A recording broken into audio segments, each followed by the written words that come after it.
Right now, the air across many parts of northern Nigeria and the Middle Belt feels heavy. Not because people enjoy drama, but because fear has been knocking on too many doors for too long. This is not just another trending topic. It's a situation shaped by sleepless nights, rising anger, broken trust, and a desperate demand for one simple thing: safety. And as this story keeps unfolding, what we are seeing goes far beyond loud headlines and viral clips. We are seeing a slow, tense battle between fear and hope, and ordinary people are right in the middle of it. Every new update coming out talks about arrests, security raids, disrupted plans, and fresh moves by security forces working with both local and foreign partners. On paper, it sounds dramatic. But on the ground, the story feels different. It feels personal. It feels emotional. It feels like families holding their breath every night, wondering if morning will come quietly or violently. So before we go any further, if you want clear, balanced, people-first storytelling like this, tap that like button and subscribe, because this is the kind of gist that deserves full attention. What's changing now is the direction of the fight. For a long time, the focus was on chasing armed men deep inside forests and remote hideouts. But security forces are now shifting their gaze. The spotlight is turning toward the quiet hands behind the chaos. The people who don't carry guns but move money. The ones who share information. The ones who provide shelter, logistics, and safe routes.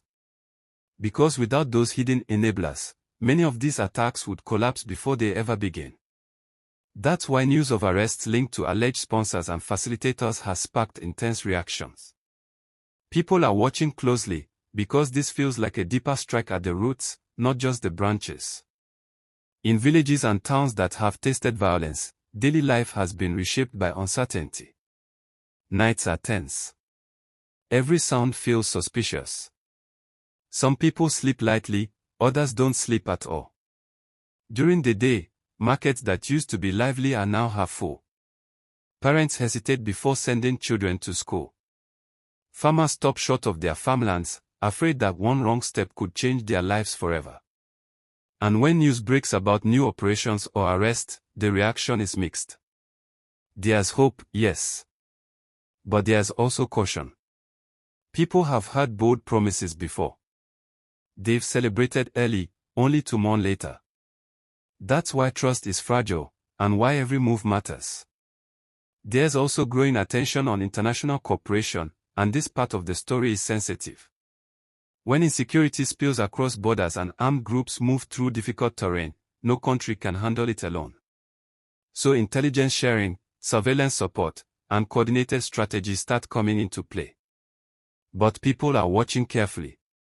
They want solutions that protect lives, not actions that create fresh fear. They want peace without new wounds. And that balance is what everyone is waiting to see. At the center of all this are voices that rarely make headlines. Displaced families. Parents who fled with nothing but their children and a few clothes. Aid workers describing camps filled with people who left home in a rush, hoping they'd return in days, only for weeks and months to pass. For them, every report of an arrest or a disrupted network feels like a small breath of relief. Not victory, just relief. A sign that maybe, just maybe, accountability is no longer a rumor. But there's also an ongoing debate that refuses to die. What is truly driving this violence? Is it pure criminal greed? Is it ideology? Is it old communal tension mixed with poverty and weak protection?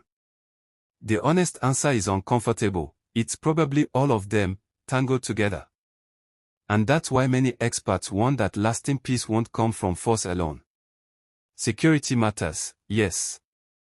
But so do justice, opportunity, and trust. Because when young people see no future, dangerous networks start to look like answers. Community leaders are speaking louder now.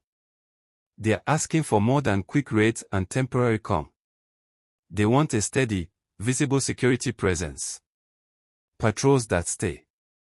Rapid response teams that arrive fast. Clear communication that keeps people informed instead of leaving room for rumors to spread panic. Because when people know what's happening, fear loses some of its power. And that shared information is exactly what we're building here. So if this breakdown is helping you see the bigger picture, like the video and subscribe. Accountability is another pressure point. Arrests alone are not enough. People want to know what follows. Will investigations be thorough? Will trials be fair? Will updates be transparent? Because confidence grows when justice is seen, not hidden. And confidence encourages communities to cooperate, to speak up, to share information that can prevent the next attack. Silence, fueled by fear, is what violent groups depend on. Security experts are also issuing a quiet warning. When pressure increases in one area, armed groups sometimes try to shift elsewhere. That's why vigilance cannot be selective. Coordination across regions matters.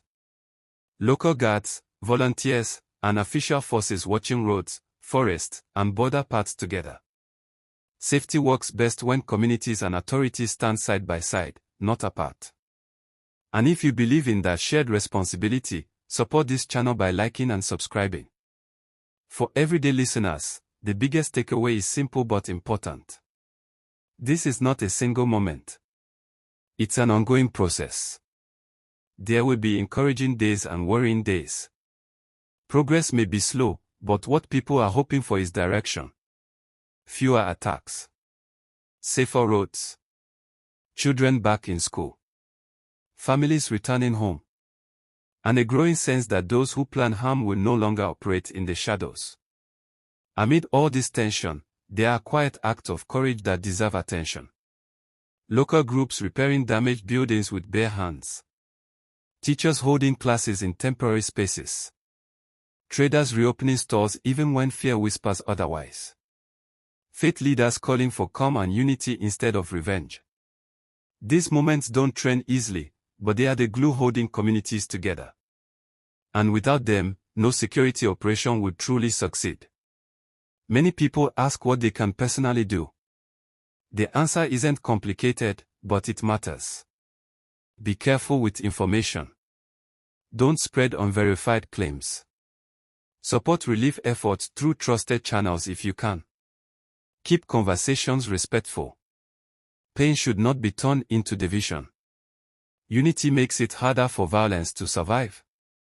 And this channel will keep focusing on balanced, verified, and ad-friendly storytelling so everyone can stay informed without being misled. As operations continue, people will be watching for small but powerful signs. Buses moving more freely. Markets filling up again. Schools reopening fully. Night travel becoming less frightening. These signs may not make headlines, but they tell the real story of progress. Until then, patience is required, because the hardest work often happens far from cameras. At the end of it all, this story is about more than stopping attacks. It's about rebuilding trust between people and institutions. When citizens believe help will come and reports will be taken seriously, cooperation increases. Communities become early warning systems instead of silent victims. And that shift can prevent future harm before it begins. Right now, the mood in many affected areas is cautious but hopeful. People are watching closely, waiting to see if recent actions will bring lasting calm. No one expects miracles overnight. But every step against the hidden networks behind violence reduces the chances of another painful headline. And that hope, quiet as it may be, is what keeps families planning for tomorrow. If you want to stay with this developing gist, follow it step by step, and hear the human story behind the headlines, make sure you like this video and subscribe. We'll keep breaking it down, clearly, honestly, and with the people at the center.